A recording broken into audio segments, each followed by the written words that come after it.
مسیح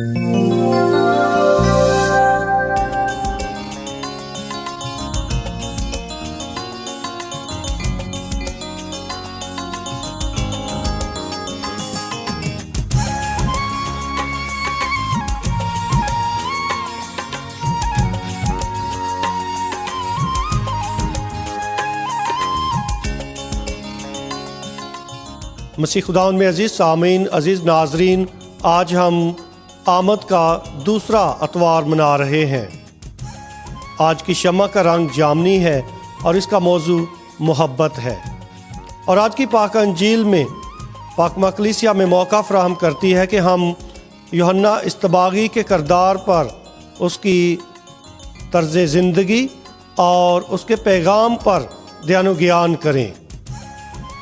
مقدس یوحنا اصطباغی، سب سے پہلی بات یہ ہے کہ یہ پرانے عہد نامے اور نئے عہد نامے کے درمیان ایک پل کی حیثیت رکھتا ہے، دونوں کو ملانے والا ہے، آخری نبی ہے، اور اس کا جو پیغام ہے وہ تیاری کا پیغام ہے، توبہ اور تبدیلی کا پیغام ہے۔ یقیناً یوحنا اصطباغی نے صرف دوسرے لوگوں کو مسیح کی آمد کے لیے تیار ہی نہیں کیا، بلکہ سب سے پہلے اس نے اپنے آپ کو تیار کیا۔ خدا یسوع مسیح کے لیے اس نے لوگوں کے دلوں کو ہموار کیا۔ یقیناً یوحنا اصطباغی جو بیابان میں رہتا تھا اور اس کی خوراک ٹڈیاں اور شہد تھی۔ یوحنا اصطباغی اور بیابان، اس کا ایک بڑا پرزور پیغام ہے۔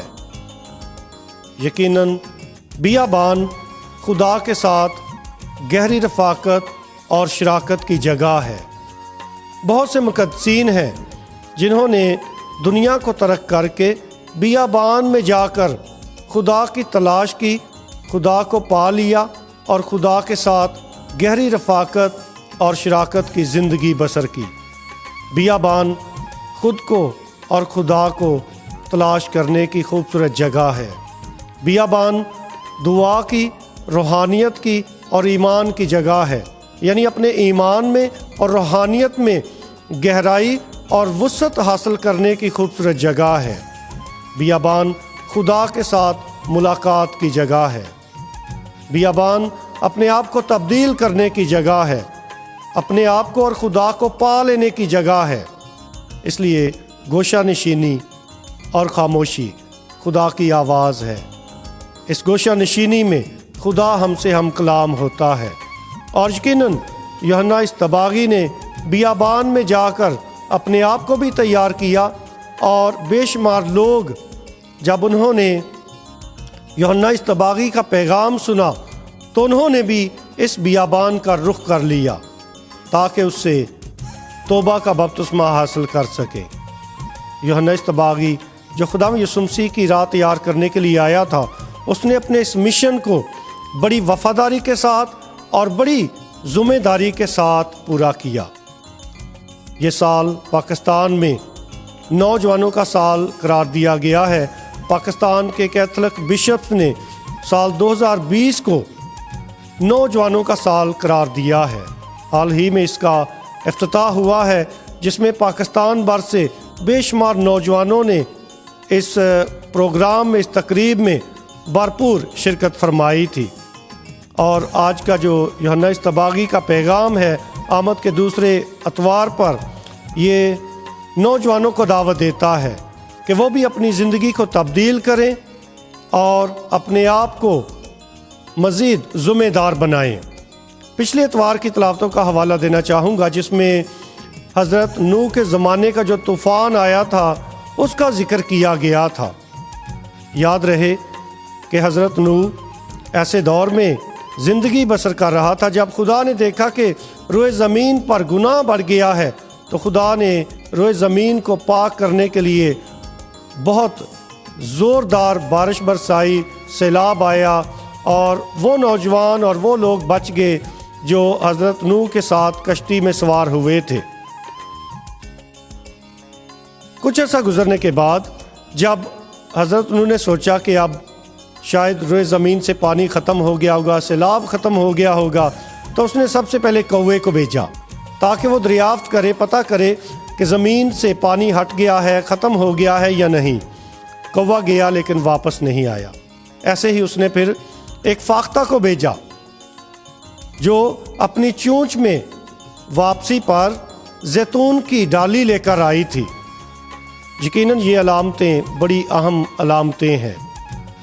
خدا نوجوانوں کو دعوت دیتا ہے کہ وہ اپنے آپ کو اس پرامن فاختہ کی مانند بنائیں۔ اس کی چونچ میں جو زیتون کی ڈالی تھی، نوجوان اپنے آپ کو زیتون کی شاخوں کی مانند بنائیں۔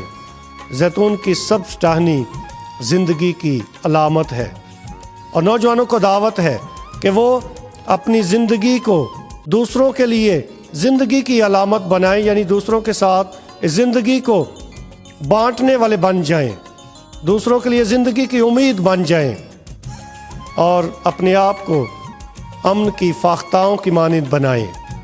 فاختہ جو امن کی علامت ہے، اور وہ فاختہ جو حضرت نوح نے روئے زمین پر بھیجی تھی، وہ وفاداری کے ساتھ اپنا مشن پورا کر کے واپس لوٹی۔ آج کلیسیا کو، اس دنیا کو ایسے نوجوانوں کی ضرورت ہے جو اپنے مشن کو، اپنی ذمہ داری کو وفاداری کے ساتھ پورا کریں۔ کوے کی مانند نہیں بننا۔ وہ کوا جو گیا لیکن واپس نہیں آیا، اس نے غیر ذمہ داری کا مظاہرہ کیا۔ بے شمار نوجوان ہیں جو اس کوے کی طرح غیر ذمہ دار ہیں، اور کلیسیا کو، اس دنیا کو، خاندانوں کو ذمہ دار نوجوانوں کی ضرورت ہے جو وفاداری کے ساتھ اپنے مشن کو، اپنی زندگی کے مقصد کو دریافت کر کے پورا کرنے والے بن سکیں۔ اور یوحنا اصطباغی جس نے بڑی وفاداری کے ساتھ خدا کے منصوبے کو، اس کے مشن کو اپنی زندگی میں پورا کیا، بڑی عاجزی اور حلیمی کے ساتھ۔ آئیے ہم یوحنا اصطباغی جیسی عاجزی، سادگی اور حلیمی کو اپنائیں، تاکہ آمد کے یہ ایام ہمارے لیے تیاری، توبہ اور تبدیلی کے ایام ہوں۔ آپ سب کو آمد کا دوسرا اتوار بہت بہت مبارک ہو۔